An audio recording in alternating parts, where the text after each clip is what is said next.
জয় শ্রীকৃষ্ণ বন্ধুরা, আমাদের শ্রীকৃষ্ণ অমৃত কথা চ্যানেলে আপনাদের স্বাগত জানাই। আজকে আমরা শ্রীকৃষ্ণ মুখে শুনব কী করে সম্পর্ক টিকিয়ে রাখতে হয়, সম্পর্ককে ভালো রাখতে হয়। এর জন্য দরকার একে অপরকে জানা বোঝার। তাই আজকে আমরা শ্রীকৃষ্ণ মুখেই শুনে নেব কী করে সম্পর্ককে দীর্ঘস্থায়ী রাখা যায়। আসুন তবে দেরি না করে আজকে শুনে ফেলি শ্রীকৃষ্ণ অমৃত কথা। ভোজনের দ্বারাই শরীর পুষ্টি লাভ করে। ছোটবেলা থেকে আজ পর্যন্ত যাই আপনার ভোজন হয়ে থাকুক, যাই আপনার আহার হয়ে থাকুক, সেই অনুসারেই আপনার শরীর গঠিত হয়েছে। এই ভোজন অত্যন্ত গুরুত্বপূর্ণ, সেই জন্য এর প্রত্যেক অংশকে বোঝা খুব আবশ্যক। প্রথম অংশ, যে আমরা কি গ্রহণ করছি, এই ভোজন কোন স্থান থেকে আসছে সেটা বুঝুন। দ্বিতীয় অংশ, ভোজন কে বানাচ্ছেন। এই ভোজন সর্বশ্রেষ্ঠ তখনই হয় যখন মাতার হাতে তৈরি করা ভোজন হয়। কিন্তু যদি মাতার তৈরি করা ভোজন আপনি প্রাপ্ত নাও করতে পারেন, তাহলে সেই ব্যক্তির ভোজন তৈরি করা উচিত যিনি সাত্ত্বিক। তৃতীয় অংশ, কোন স্থানে আপনি ভোজন গ্রহণ করছেন। যে স্থানে আপনি ভোজন গ্রহণ করছেন তা সাত্ত্বিক হওয়া উচিত। তাহলে অত্যন্ত গুরুত্বপূর্ণ। এবং চতুর্থ সব থেকে গুরুত্বপূর্ণ অংশ, তা হলো এই ভোজন আপনি যার দ্বারা প্রাপ্ত করেছেন, যেখান থেকে প্রাপ্ত করেছেন, যে স্থানে বসে আপনি ভোজন গ্রহণ করছেন তার প্রতি কৃতজ্ঞতা প্রকাশ করুন এবং ভোজন পূর্ণরূপে সমাপ্ত করুন। তবেই এই ভোজন আপনাকে সুখী জীবন দান করবে, সুস্থ শরীর দেবে, আর এই মন তা সুপ্রসন্ন হয়ে বলবে রাধা রাধা। এই হলো বট গাছের একটা বীজ। চলুন এটা রোপণ করা যাক। একটু জল দেওয়া যাক।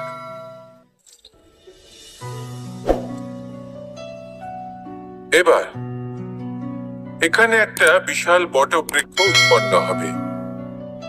কিন্তু কিভাবে? এতে কে সাহায্য করবে? এটা সম্ভব কে করে দেখাবে? প্রকৃতি।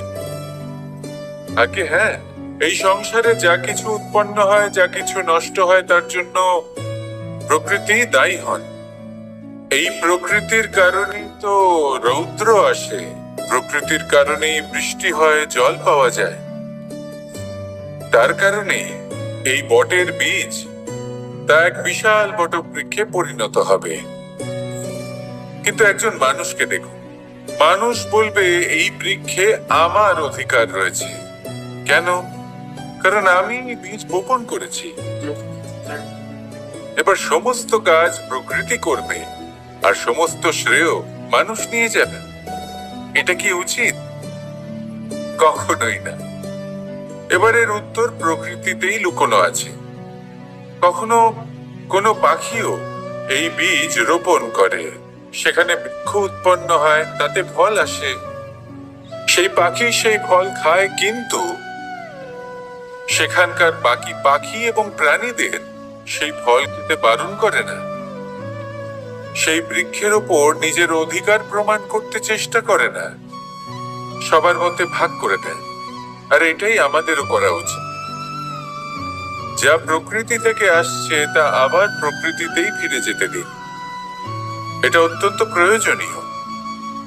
পাখিদের মতো হতে চেষ্টা করুন, তবেই আপনার এই মন আকাশে উড়তে থাকবে আর সুপ্রসন্ন হয়ে বলবে রাধা রাধা। কোকিলের ডাক শুনে আমার মন প্রফুল্ল হয়ে ওঠে। কোকিল হলো আমার অত্যন্ত প্রিয়। এরকমই আরো একটা পাখি আছে, কাক। একদিকে কাক, অন্যদিকে কোকিল। এদের মধ্যে বেশি পার্থক্য নেই, কিন্তু কোকিলের কণ্ঠ শুনে সবার মন প্রফুল্ল হয়ে ওঠে। কোকিল যখন সামনে আসে তখন মন শান্ত হয়ে যায়। যখন কাক সামনে আসে তখন মানুষ দূরে পালিয়ে যায়। এমন কেন হয়? কারণ হলো বাণী। কোকিলের বাণী অত্যন্ত মিষ্টি, অত্যন্ত মধুর, সেখানেই কাকের বাণী অত্যন্ত কর্কশ শোনায়। আর কর্কশ বাণী শোনা কেউ পছন্দ করেন না। আপনি নিজেকে জিজ্ঞেস করুন, কোন ব্যক্তি আপনার সাথে কথা বললে তার বাণী মধুর হলে আপনার ভালো লাগে, আর যদি কর্কশ হয় তার থেকে দূরে চলে যেতে ইচ্ছে করে। তাই নিজের বাণীও এইভাবেই মধুর রাখো, মিষ্টি রাখো। এ আমারও খুব প্রিয়। আর এটা তখন হয় যখন মনে প্রেম থাকে। মনের মধ্যে প্রেম জাগ্রত করুন, বাণী নিজে থেকেই মধুর হয়ে যাবে। আর কৃষ্ণ নিজে থেকে আপনার কাছে আসবে আর আপনার সাথে বলবে, কি রাধা রাধা। এটা হলো ধান গাছ। এর থেকে যে চাল উৎপন্ন হয় তা মানুষ গ্রহণ করেন। আর এটা কি? এ হলো জংলি ঘাস। একবার ভেবে দেখুন, যদি এই জংলি ঘাস ধান গাছের আশেপাশে থাকে তাহলে কি হবে? ধান উৎপন্ন হতে পারবে? তা উৎকৃষ্ট হতে পারবে? আমরা কি তা গ্রহণ করতে পারবো? কখনোই নয়। এই জংলি ঘাস ধানকে নষ্ট করে দেবে, কিন্তু নিজে জীবিত থাকবে। এটাই হলো আজকের শিক্ষা। এই সংসারে যদি আপনি নীতির পথে চলতে চান, উচিত কর্ম করতে চান, সংসারকে সেবা করতে চান, তাহলে জংলি ঘাসের মতো ব্যক্তিদের থেকে সবসময় দূরে থাকতে হবে। সেই ব্যক্তি যারা দুর্নীতি এবং মিথ্যা দ্বারা পরিপূর্ণ, যাদের ব্যবহার অশুভ, যাদের অনেক অশুভ গুণ রয়েছে, তারা সঠিক নয়। সেই সকল ব্যক্তি যাদের চরিত্র অত্যন্ত দুষ্ট হয়, তারা হয় শুভ চরিত্রের ব্যক্তিকে একদম নষ্ট করে দেয়, নয় নিজের মতো বানিয়ে তোলে। তাই যদি আপনি নীতির পথে চলতে চান, এই সংসারের জন্য শুভ কর্ম করতে চান, তাহলে সেই সঙ্গ লাভ করুন যে সঙ্গ জ্ঞানে পরিপূর্ণ, যাদের মধ্যে অনেক গুণ আছে, যাদের থেকে প্রতিদিন কিছু শিখতে পারবে। এমন ব্যক্তির সাথে জীবন অতিবাহিত করুন। দুরাচারীদের থেকে দূরে থাকুন। তবেই এই মন প্রসন্ন হয়ে বলবে, রাধা রাধা। আমাদের গৃহে অনেক কক্ষ রয়েছে, কিন্তু এমন কি আছে যে একটাই থাকে? আমাদের গৃহের দ্বার। এমন কেন হয়? অনেক দ্বার তো থাকতেই পারে। ভেবে দেখুন, একটা বিশাল ভবন রয়েছে, তার চতুর্দিকে অনেক দ্বার আছে। ভালোই হবে, যাতায়াত করতে সুবিধা হবে, কিন্তু এমন আমরা কেন করি? এবার আপনি বলবেন যে এটার উত্তর তো সহজ। যতগুলো দ্বার থাকবে ততজন দ্বারপালও থাকবে। কে কখন কোথা থেকে আসবে, কোথায় চলে যাবে, সেদিকে খেয়াল থাকবে না। চুরির সম্ভাবনাও বেড়ে যাবে। যাক, এই বিষয় অন্তত আপনি বোঝেন। সেই জন্য আপনার গৃহে একটাই দ্বার রয়েছে। কিন্তু আপনার মনের বিষয় কি জানেন?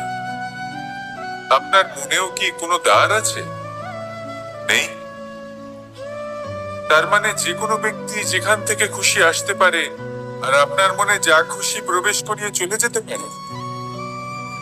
কোনো বাধার সম্মুখীন না হয়ে কোনো ব্যক্তি আপনার মনে যা কিছু প্রবেশ করিয়ে চলে যাবে, তা সে আমাদের পক্ষে শুভ হোক, অশুভ হোক, বা যতই ঘাতক হোক না কেন। সেই ভাবনা হতে পারে বাসনাময়, ক্রোধে পরিপূর্ণ, মতভেদে পরিপূর্ণ, বিদ্বেষ বা অহংকারে পরিপূর্ণ, বা কোনো ব্যর্থ ভাবনা হতে পারে। বিশ্বের যে কোনো ভাবনা মনে। এই সাগর কত বিশাল আকার, কখনো শান্ত কখনো উত্তাল। কিন্তু এই সাগরকে এত মহান কে করে তুলল? জল। এবার এই জলের যাত্রা দেখুন, সেটা কতটা কঠিন। এই জল সাগরে থাকে। সূর্য ওকে এতটা উত্তপ্ত করে তোলে যে এই জল নিজের অস্তিত্ব হারিয়ে ফেলে এবং বাষ্পে পরিণত হয়ে হাওয়ায় মিলিয়ে যায়। তারপরে আকাশে যায় আর নিজের অস্তিত্ব আবার হারিয়ে ফেলে, মেঘে পরিণত হয়। তারপর এই মেঘ কোথাও গিয়ে কোনো পর্বতে ধাক্কা খায়, তারপর আবার এই জল নিজের অস্তিত্ব হারায়। তারপরে বর্ষার রূপ ধারণ করে তা বর্ষিত হয়। তারপরেই বর্ষা মাটির দিকে নিজের যাত্রা শুরু করে। এটা আমাদের সকলের জন্য একটা শিক্ষা যে এই সংসারে জীবন এবং সময়ের এ হলো এক অনন্ত যাত্রা।